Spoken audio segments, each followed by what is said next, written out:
Coming up on Techzilla, a new iPhone app from a hero, hacking green drives for your raid, Veronica's got a new cell phone, and what's up with my hard drive going into the freezer? Hope you order delivery because you're not going to want to leave the couch even for a pizza. Techzilla starts now.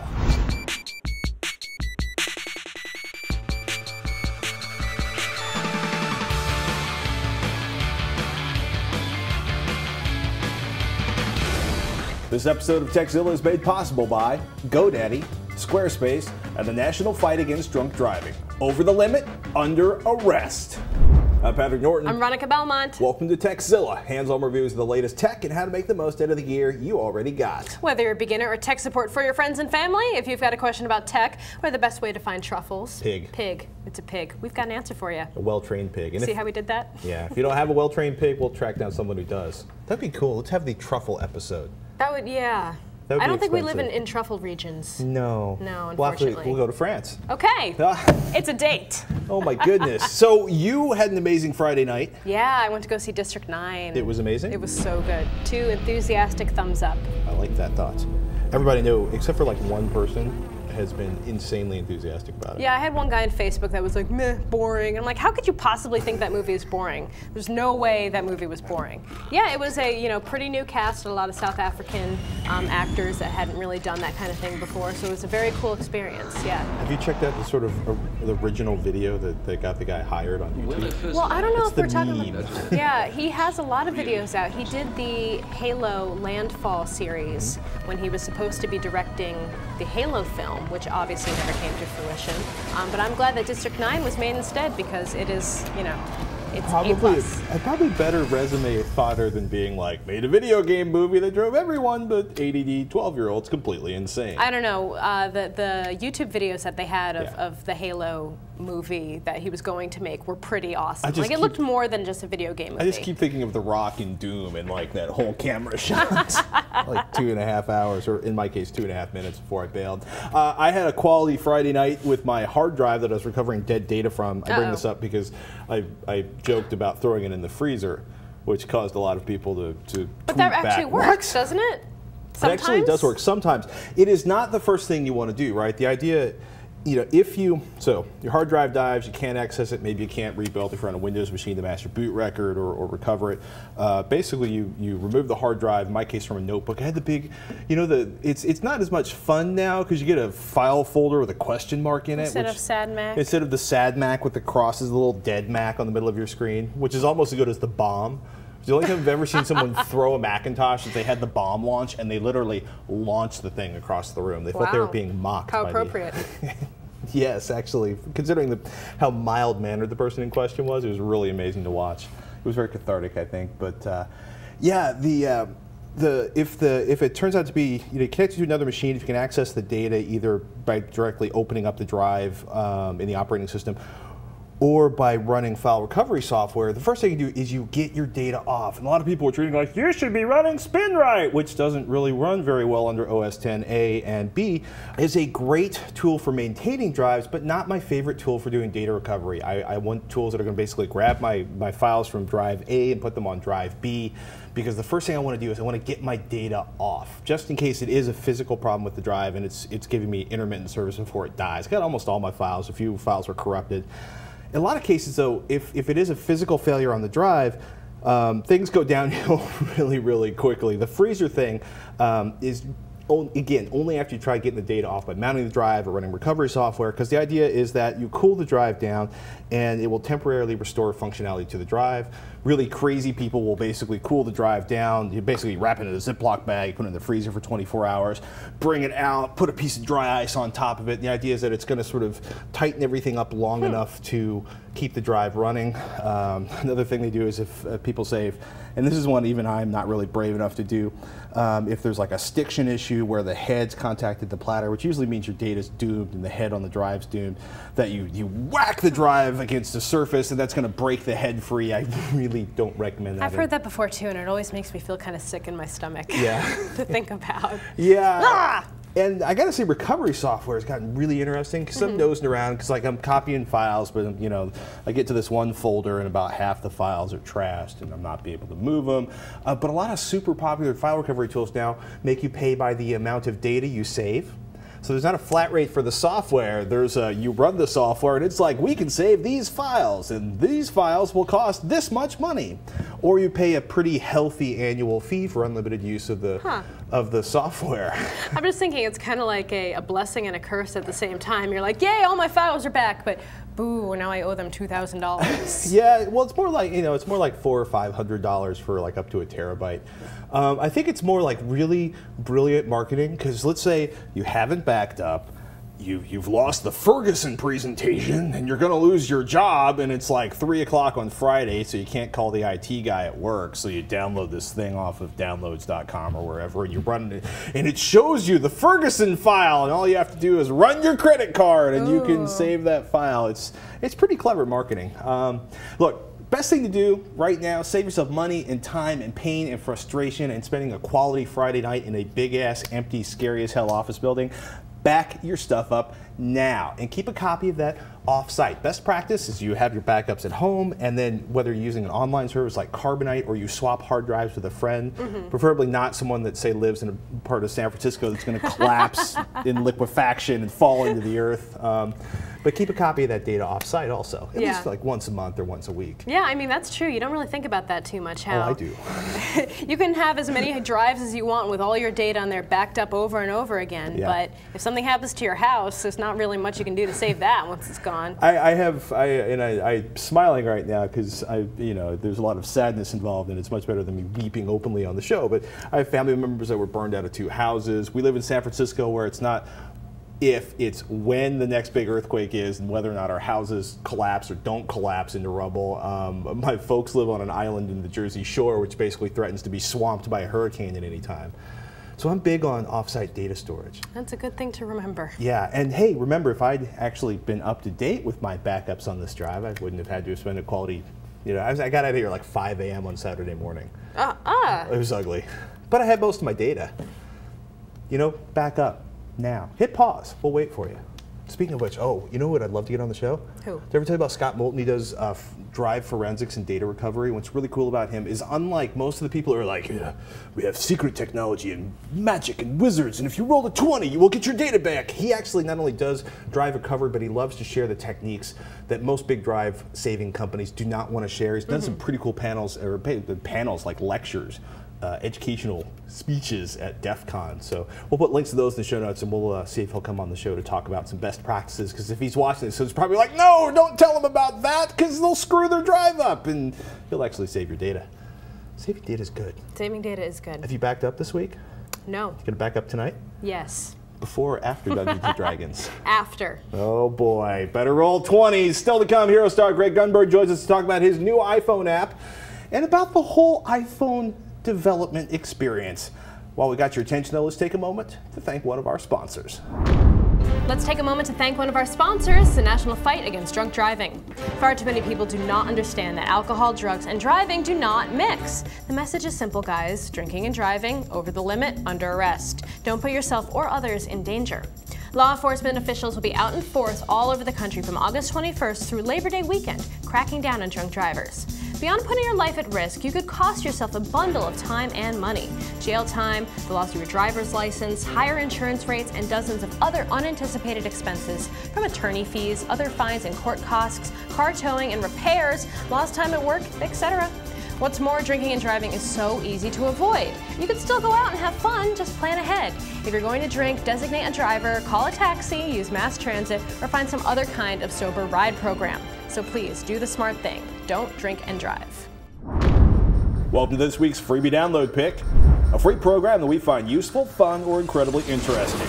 This week, Fast Stone Photo Resizer. Need to resize, crop, or transcode all your photos but don't want to spend any cash? Then step right up and try Fast Stone Photo Resizer. This spiffy utility lets you resize, crop, rotate, tweak color depth, add text, or watermark almost any image in your photo library. Just pick a folder or select the images you want to process and click Add, select your options, and finally an output folder and click Convert. When it's done, your photos should be copied, cropped, resized, watermarked to your exact specs, and if you need to relabel all those image files into something a bit more intelligible, Photo Resizer has you covered with a batch rename tool. So if you're in the market for a quick and simple way to resize or crop pics with a lot of extras, then you should check out Fast Stone Photo Resizer. Our next guest is best known recently for playing Matt Parkman on the popular television series Heroes, but today we have Greg Grunberg on to talk to us about his iPhone app Yowza and his experience developing for the iPhone. Welcome to the show, Greg. Thank you so much for having me on. I love the show. I'm so excited to be here. Thank you very much. Now, being a cast member of a popular TV show and creating iPhone apps are two very different things. We don't normally associate them with one another. How did you get involved in iPhone app development? I consider myself the William Shatner of today. Oh, and, big words. No, he's a great actor and he's a good businessman. I've always had this kind of business streak and love this thing right here. I'm a huge iPhone nut and live my life, using all the apps that it has to offer. And anyway, I started Twittering one day, and I met these two guys on Twitter, Rick Yeager and August Trometer, and both of those guys are kind of rock stars in the Mac world. August developed other apps. We got to talking, and I said, I've got this idea. My wife and I always, lose coupons and forget them and whatever. And Yowza was in my head, not called Yowza, but I just threw this idea out, and we started working on it, and about 6-7 months later, we went live in the App Store, and it's been this huge kind of explosion ever since. So tell us exactly how the app works. So it's called Yowza, and it's a free download because savings shouldn't cost you money. Huh? You like that? Okay, so you download Yowza. Now I have the new version that's coming out in a couple days. We're under review process for version 2.0, which is unbelievable. But anyway, download Yowza. When you click Yowza, that's what comes up, and it immediately starts searching. It knows where your location is using the GPS in the phone, and it immediately searches all of the stores, restaurants, retailers all around you. You set the proximity from 1 mile to 50 miles on this new version, and they all come up right there on your phone. And it's all of the deals that are unique to Yowza. We don't aggregate coupons. So you're going to get coupons and deals, sale announcements. I mean, it's everything from like Loman's, Guitar Center, Sports Authority, Finish Line, all these great stores, to playing golf, discounts on playing golf, to buying tickets to the Oakland A's game, or Radio City Music Hall, or Cirque du Soleil. We've had so many companies, retailers, businesses come on recently. And it's pretty amazing. So here's a list, and it's a list in order of proximity. And then let's say you find the store that you want, all of their locations come up, so from closest to farthest away. So it's kind of a search tool as well. And then once you find the location that you want to go to, you press on that location, and the 3 offers that location that they're presenting come right up on your phone. So when you find the offer that you want, you press on that offer, the details come up, and along with a barcode or a coupon code at the register, you just show that to the server, show that at the register, and they either type in a coupon code or scan the barcode right off your phone, and you're on your way. I mean, it took me about 17 times as long to explain it as it is to use it in the store. It's honestly that easy. I mean, you're at the Container Store and you just literally show it to them and you save 15%. So what kind of hurdles did you encounter developing an app for the iPhone? Anything in particular?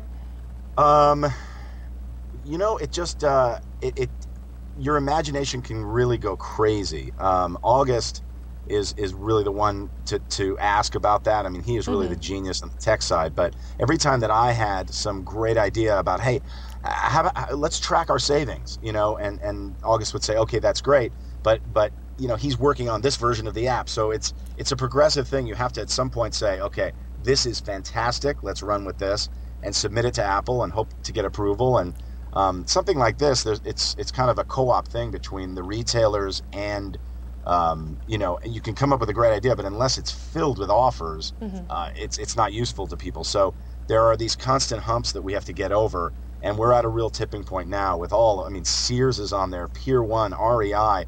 There's all these great retailers on there. So you're going to find something that you're going to like. And we made a deal with Cisco Foods, who provides restaurants with, 1/3 of every restaurant in the United States gets everything from Cisco.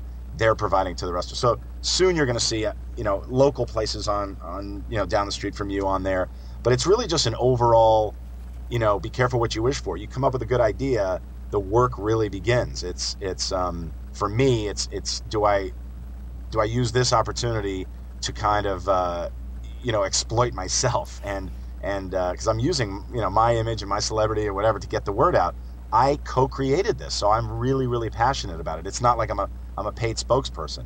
This is something that, yes, it's a revenue generating thing from day one because these companies are paying to list their stuff, but it takes time to build up this business. And I'm out here talking about all these products. For me, in the past, to talk about even one name, they'd have to pay me a lot of money. That's the way it works. But this is my business, and I see a real future worldwide with it. You mentioned getting approval from Apple. How has the experience of working with Apple been for you? It's been pretty incredible when you think about how many people are actually submitting applications for approval and trying to get their ideas up, and Apple has to filter through all of them. I mean, obviously they have many different layers that you have to go through. An app like this has to be tested in the real world. You can't just say, okay, let me just put it on my thing. You have to test it, bring up a coupon, and go use it. And these guys are in Cupertino, and they're up north, and I'm down in LA. And so I'd like to say that we got the celeb treatment, and it was a lot easier for us than anybody else. But it's just not the case. It's kind of every man for themselves, and if they like the app, they're going to get behind it. They happen to really like what we're doing. The new software, the 3.0 software that they came out with, we are more than taking advantage of, both on the map side and with push notification and linking to websites and linking to other apps and stuff. So they like what we're doing. It's always, I would recommend if somebody is, and again, August can talk to this much more than I can, but if there is somebody out there and they have an idea, push the technology that they're providing you. Push the SDK. Don't sit back on your laurels and go, okay, well, how about this? If you want their support and you really want, not even their support, you really want to take advantage of the technology that they're giving you. And but they've been an absolute dream. Everything that they've said they were going to do, they've done. We've done the same on our end, but it's we're just standing in line like everybody else. Right now we have a new version and we're waiting for their approval to put it up on the store. So we did pool our Twitter followers to find out what they wanted to know about Yowza, and probably the biggest question was, should we expect to see it coming to BlackBerry or Android sometime in the future? Absolutely, that's on the roadmap. There are so many people that have BlackBerry and Android phones, and we hear you. Believe me, my Twitter followers, and you have more followers than I do. I can't believe it. I got lucky. But yeah, I love my peeps, and I listen to them all the time, and I get it a lot. So yes, it's coming to Canada. Yes, it's coming to the UK and Australia and all over the world. There are certain regulations in those other countries for couponing and discounting, and we have to pay attention to those. And yes, it will be coming to the other devices. The problem is there are so many different varieties and versions of the BlackBerry that it's kind of hard. There are 8 different BlackBerries, so you have to write 8 different versions of the app. And the analytics, the information that the retailers get back, like how many people are viewing the coupon, where they're viewing it, and where they're using it, and how many people are using it. That information is not as accurate as it is on the iPhone. So we're trying to work all that stuff out. But yes, it's on the roadmap and it's coming. But we want it to be as fluid as a process as possible. And we've always looked at this from the consumer side. Walk into the store, push Yowza, show it to the clerk, save money, you're on your way. You're not holding up the line and everything. And so we have to make sure that that's the case with all the other devices. You did kind of answer Bat's TM next question, which was, is it coming to Canada? It is. I love Canada. Who doesn't love Canada? Yes, and Rick Yeager, one of our partners, is from Canada. He's in the Vancouver area, so he more than anyone else is screaming about getting this up there. And so, yes, it's definitely coming to Canada. We're looking at possibly partnering with somebody up there, but we may just venture out ourselves. A lot of the companies that we have, we're lucky in that a lot of the retailers that are on board with Yowza now are already in other countries, so it's easy to just kind of turn on those other locations, and the GPS coordinates, the geocodes are the same all over the world. So yes, it's very possible that by the end of the year we will be in Canada. Fantastic. And Aman Nasri wants to know, when are you going to open up the app for third-party developers? That's an August question. We have definitely thought of opening it up and whitelisting, doing a whitelisting version of it, and also opening up the SDK. But that's not something I can even answer. But the when we start thinking in that area, the possibilities are endless. So it's definitely something that we're considering. Well, thank you so much for joining us here today. Thank you. And for taking the time. And you guys can learn more about Yowza at www.getyowza.com. And Greg, if people wanted to follow you, where can they go? I have a bunch of different places. I've got greggrunberg.com, but follow me on Twitter at Greg Grunberg. And, you know, good luck following my Twitters because they get crazy. And I have fun with it. And you can also, I have a band with Hugh Laurie and James Denton for charity. People can go to bandfromtv.org if they want to know more about that. But thank you so much for having me on to talk about Yowza. Can we get some coupons for free band shows sometime in the future? Oh, yeah, you kidding me? We're going to be doing Yowza coupons for band T-shirts, and I want to do a Yowza coupon so that you think you're going to the grocery store for tomatoes, and you push it and it says you just want a set visit to the Hero set. How cool would that be? That would be super cool. Yeah. So I want in. Make it happen. Thank you so much again for coming on today. Thank you. Coming up next, we give an up-close and personal look at Nokia's latest phone, the Surge. But first, let's take a moment to thank one of our sponsors, Squarespace. Here to tell you more is our charming PA, Annie. Hi Techzilla viewers, I'm Annie.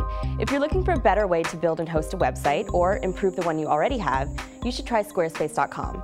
With Squarespace, you're not limited by a cookie-cutter design or clumsy code, and you have complete control over the look and feel of your site. You can import a site from another platform or build one from scratch. It's easy. First, you build the basic architecture of your site, organizing the navigation bars based on what your particular site calls for. You can add anything from simple HTML pages to links to photo albums to category indexes. Want to change things up? Just move the blocks around using your mouse.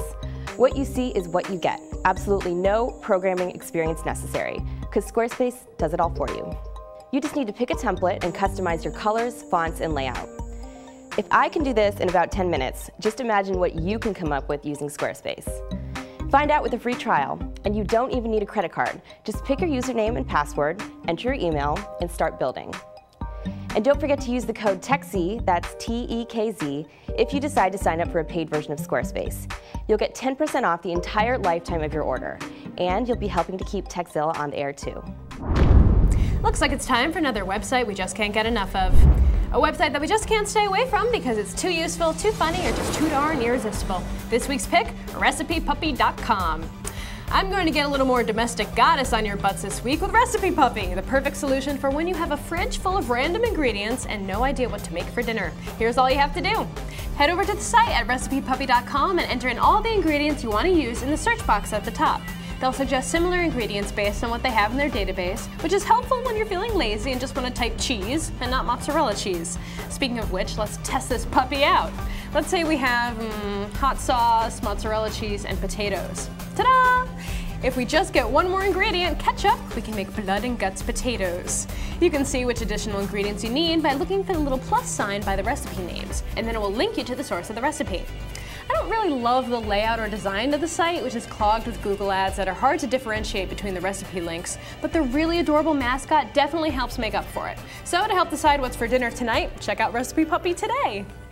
Nokia recently released the Surge, their latest phone for AT&T. It's a bit different from what we'd expect to see from Nokia, so if you're not into the whole touchscreen idea like an iPhone, and you want a really nice keyboard for typing emails and texts on, but you're not looking for that whole BlackBerry form factor kind of deal, then this could be a really good option for you. But before I get ahead of myself, let's take a look at the phone. I gotta ask a question. We get a lot of emails, especially from Australia and Europe. It's like, why don't you guys review Nokia phones? They're the most superior phones on the planet. and they may be for you, but Nokia's been getting their ass kicked in the United States in the smartphone category by the iPhone and probably the BlackBerry and partially because they don't really play the subsidy game the way they do in the United States. Well, they do now. This phone is subsidized on AT&T, but we'll get to that a little bit towards the end because I have some things to say about it. But yeah, this is a Symbian phone. It runs S60, so it's got all the S60ness that you're used to seeing in a Nokia phone. It's not bad. I really enjoy the form factor, actually. It's one of my favorite parts about it. When I first looked at it, I'm like, oh, that's an interesting little brick of a phone,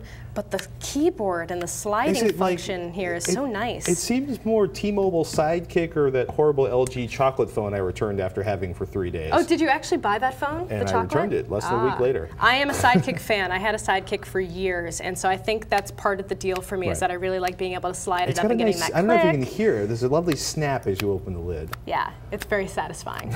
So it's got a full QWERTY keyboard here, which makes it super easy for typing IMs and text messages and emails. It has a built-in email client. You have to do a little bit of a workaround to get Gmail working properly, but you know, it's very fast. That's another thing. This OS is fast. You can boot up applications like that, done. And you can run multiple applications at the same time. Which is nice. A little bit of background app running support going on there. Multitasking is a cool concept. Yes, and you download does not do. You download new apps on their Media Mall store. But you mentioned they're coming out with a new app store. Nokia announced the Ovi store earlier this year. So they basically want an open forum for people to sell applications and stuff. I don't think it's available until later this year on the Surge, and I'm not sure about the reasoning on that. All right. Well, I played a little bit of Rock Band on the Surge, or maybe it was Guitar Hero. Don't tell, I can't remember which one it was. Does it sound like the full game, or does it? No, it was kind of MIDI sounding, but it was still fun. I got a kick out of it. One downside, talking about music, is the 2.5mm headphone jack here, which I'm not a big fan of non-standardized headphone jacks. I guess it's kind of standardized now for phones. On small phones.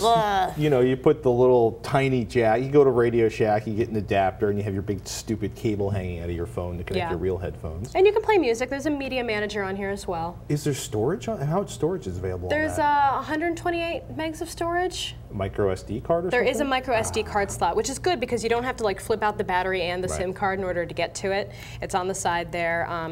There's the AC power port here next to the headphone jack. We've got a volume rocker here on the side, as well as the camera button. The camera is a 2-megapixel camera. It also does video. The camera quality is not stellar, but it's okay. And you can record videos and upload those to all your social networks like Twitter and Facebook and MySpace. It's got a 2.4-inch screen here. The screen is nice and bright. I do like that. It's not my favorite screen. I gotta say, you're not it's a loving nice screen, but it's also the thing about Symbian. It's really fast, but it's got a very DOS kind of feel to it. Well, something you might like is that the web browser does support Flash. That is awesome. So while it's not the most advanced web browser you're ever going to see on a smartphone, speaking of looking like DOS, Flash.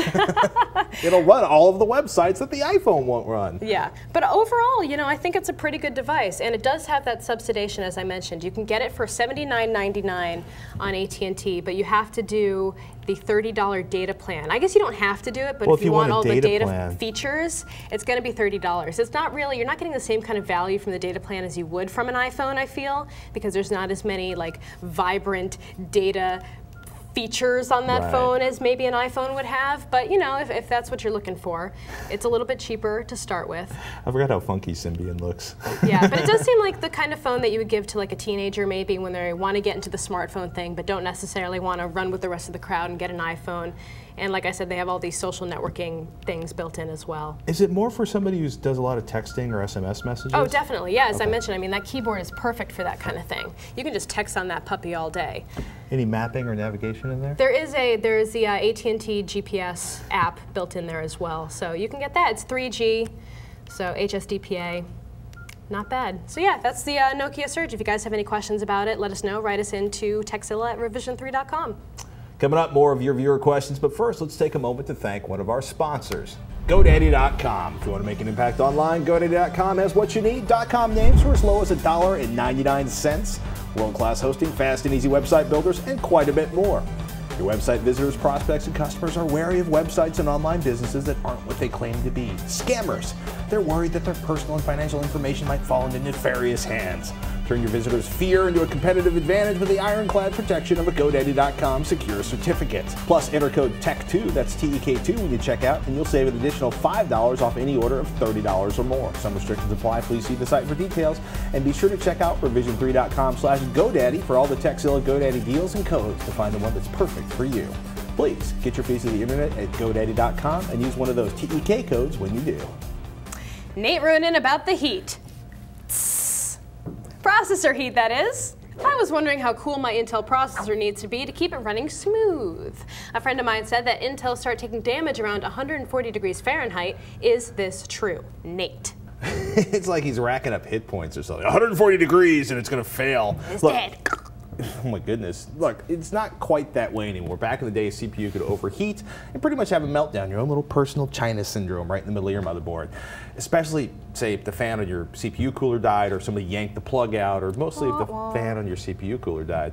Nowadays, the chip throttles down when it hits a specific threshold, then it shuts down before massive damage can hit, at least in theory, right? It's possible that there's some massive influx of heat, like you throw a blowtorch on it, it might not shut down in time.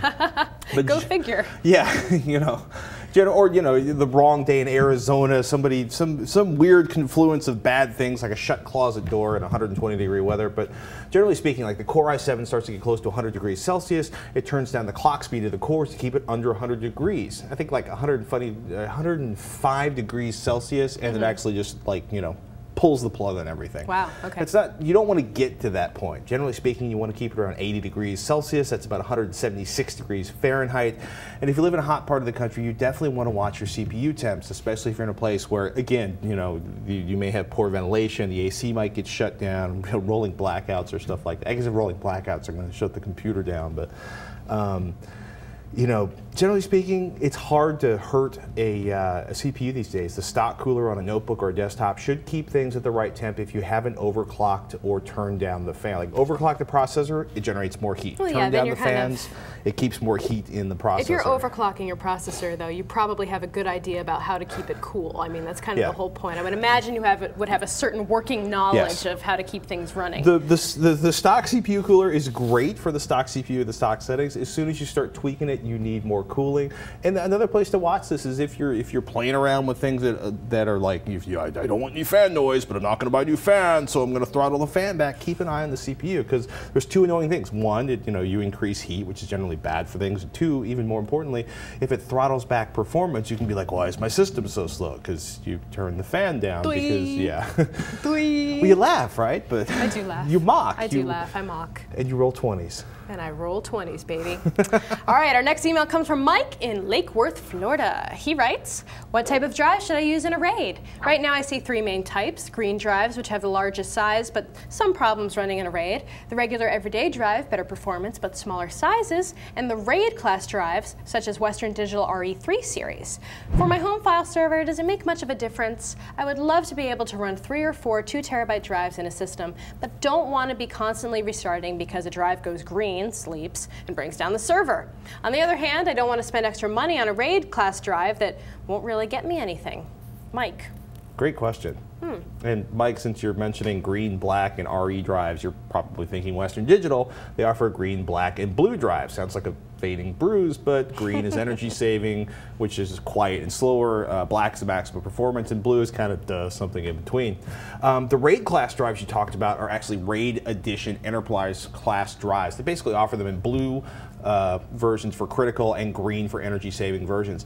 The issue really with green drives isn't so much that basically some RAIDs don't like them, but it's not like they're throttling down from power protection. It's just that some people don't like the performance specs on them. The other thing is, in theory, if a consumer drive, any of them, goes into an error detection mode, it can do a deep recovery cycle, which basically it tries to figure out what went wrong on the platter, which can last up to 2 minutes. That's actually what causes the drive to be dropped from the array and basically crashes your array. What's interesting is the RE drives have what they call a time-limited error recovery mode, which takes 15 seconds max, closer to 7 seconds normally. Keeps the drive from getting dropped from the RAID and crashing the RAID. Some folks actually want that turned off for different reasons. There's a lot of research you can do. Just research out online if you're curious about it. I'm currently running a stack of green Western Digital 1-terabyte drives with various RAID and RAID-like options. I've not had problems. Some folks have, and some folks are playing around with Western Digital's time limit error recovery utility, WDTLER.exe. Just rolls right off the tongue. Well, it allows you to actually tweak the settings for how it does the error detection, so you can actually turn them off or change them. The idea is that you'll be able to make the consumer drives better match the RE drive type of performance. My understanding is it's not working for drives bigger than 1 terabyte, and frankly, I'm not really sure I'm ready to experiment with this one. Though a lot of folks at Hard OCP speak well of it, mostly talking about the smaller size drives. Best thing you can do is check with the maker of your RAID card or the forums of folks using like the open source software you're using to create a RAID and see if they've qualified the drives.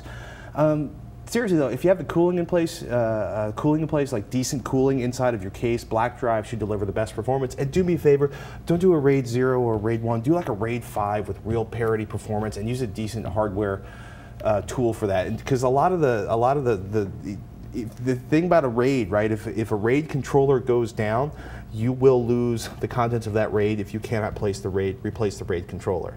So the RAID is higher. The hardware of RAIDs are higher performance if you're doing a DIY, but you run a higher likelihood of losing the thing if the RAID card goes down. Not as likely as it used to be, but do yourself a favor and do a bunch of research online and see what people are having the most success with, or take the performance hit and go with a software RAID.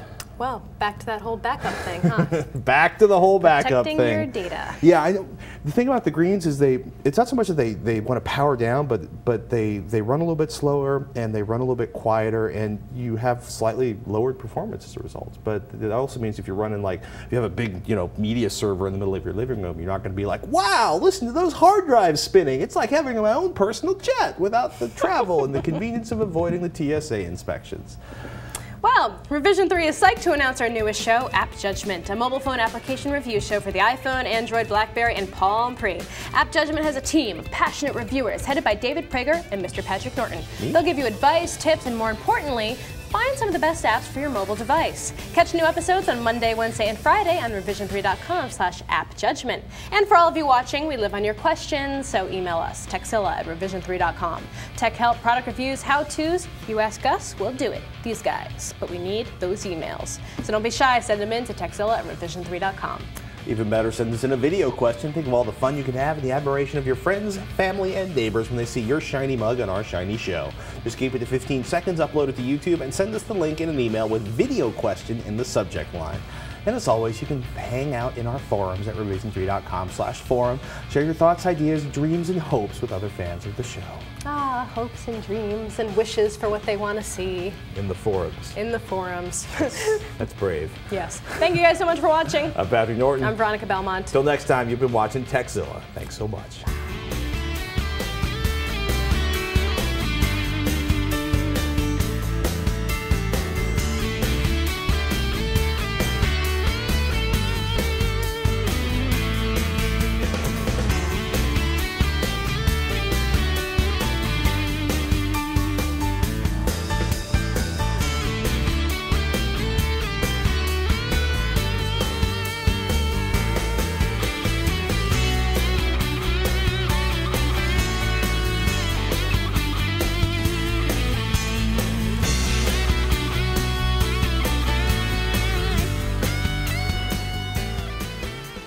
There's a new iPhone app from a hero. Hacking green drives for your RAID. Veronica's got a new phone. Oh. Get out of here. Stevie Nicks rules. No, she doesn't. We don't actually make TV NASA? shows here, in case you guys were wondering. Now I'm kind of having a hard time figuring out what's good about this phone. That's been there, done that, sucked the wind. Nowadays, the chip actually throttles down when it hits a certain. Thanks, Raj. We've been doing that all week now. Specific. Good, Raj. Certain, specific. Come on. All right, here we go. Word. We can do this.